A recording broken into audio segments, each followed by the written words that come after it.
Right now, some of the speeds are just ridiculously high. For 2 years, Nashville police have been cracking down on speeding. The reason I'm stopping is I caught your vehicle at 82 miles an hour. It's a crackdown that has snared thousands. You realize you were going that fast? The poor and the powerful. The word ethics is something that means different things to different people. But did House Speaker Jimmy Nafee get out of a speeding ticket because he's politically connected, or, as the judge claims, because he was lucky? Was lucky. Absolutely. Were you speeding? I was speeding. 3 days after Christmas, Nafee was ticketed by a Metro Nashville police officer who had clocked him on I-40 doing 86 in a 70 miles per hour zone. I went to court to plead guilty that I was speeding. I intended to pay a fine and go to driver's school. Yes, I knew he was going to be on the docket. But General Sessions Judge Casey Moreland says he just happened to be in a good mood on February the 16th at 12:30 and decided to give everybody on his 12:30 schedule a break.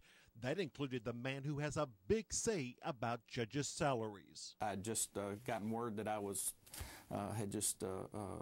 would be unopposed in this next term, and I felt like I caught a break, and I was giving the individuals on that docket a break. It was, Moreland says, his own personal political celebration in which he dismissed tickets written by the city's police officers just for that 1 hour. Were you feeling lucky at 11:30? Not as lucky, because qualifying deadline was at noon. 10:30? Same answer. 9:30? Same answer. 8:30? Same answer.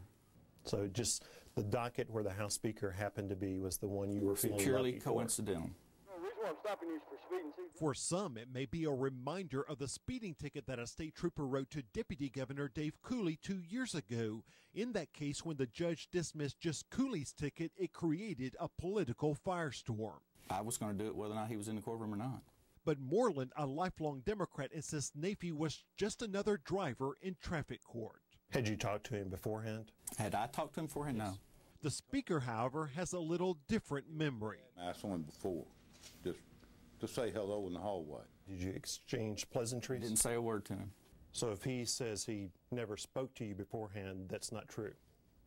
No, I'm not going to say what the judge said. As to what Nafee's case says about how judges enforce traffic laws in Nashville, what would you tell that poor sucker who didn't know that you were going to feel lucky at 12:30 and went ahead and paid for his speeding ticket? I guess they weren't as lucky as the ones that showed up that day. Do you think that's a proper use of judicial authority? I'm not the one to decide that. It sounds like what you're saying, instead of the justice system, it's the lottery system. That day, yes. Probably was. Phil Williams, News Channel 5.